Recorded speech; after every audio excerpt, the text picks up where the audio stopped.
According to Mobile Mayor Sandy Stimpson, it would cost nearly $40 million to bring Mobile Civic Center up to modern standards. Now the mayor's plan to close the facility next year is sparking some controversy. Some call it a money pit and want to see it torn down. Others say it's not meant to make money and are hoping to see it restored. Local 15's Christian Jennings explores what we stand to gain and lose by closing the Civic's doors for good. It's tonight's reality check. What do Elvis, the Jacksons, and Led Zeppelin have in common? Not a lot, other than they've all performed at the Mobile Civic Center.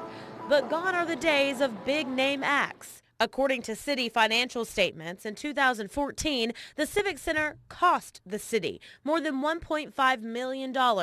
It's one of the many reasons Mobile Mayor Sandy Stimpson announced last month that the half-century-old building will close in April of 2016.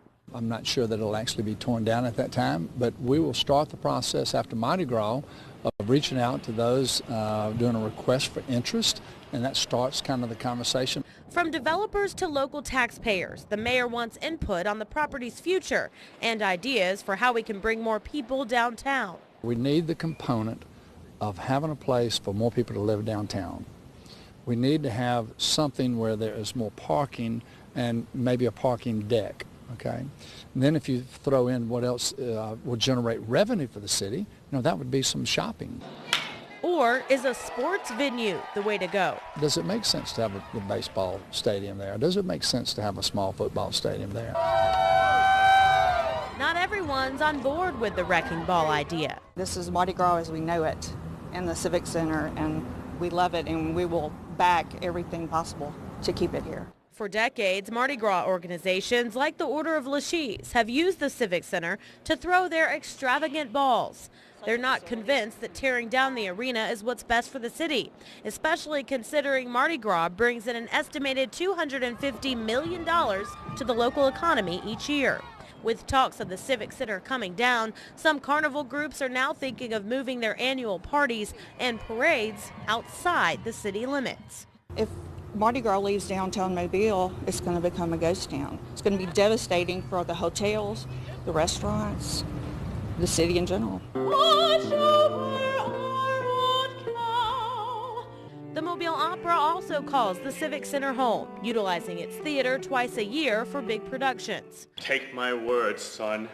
These beans are worth more than money. I don't want Mobile to be devoid of arts, and I think that's kind of where we're headed. General Manager Scott Wright says tearing down the facility has the potential to put the opera out of business. There is no other theater. Mobile needs a theater. He says while the Sanger Theater is nice, it doesn't have an orchestra pit and lacks the room for a large cast. We're not presenters. We actually produce our work right here in Mobile, and we do that with a lot of local people involved and a lot of other businesses involved. So that money goes into the economy. Mayor Stimpson says keeping the theater intact while tearing down the rest of the Civic Center is certainly an option that will be considered. We know we've got to have a place for the opera, we've got to have a place for the ballet, we've got to have a place to have the Mardi Gras balls. And so we can't just discard that and not go back with something that addresses those issues. I don't know things that we can do at the Civic Center that are going to significantly cut that loss. The Civic Center isn't the only downtown building bleeding cash. Why focus on the Civic Center and not some of the other buildings downtown that lose money as well? Well, we're focusing on all of them. What other properties are losing money? Well, last year the Convention Center had an operating loss of more than $7 million, and the cruise terminal cost the city $1.8 million a year in interest alone. Still, the mayor wants community conversations on closing the Civic Center to start as soon as this summer. Back to you. Christian, thanks. And if you have a story you want us to investigate or an issue that needs to be addressed by our advocacy team, let us know. We will get you answers. Call our Reality Check hotline. The number's on your screen, 877-315-7268. All right.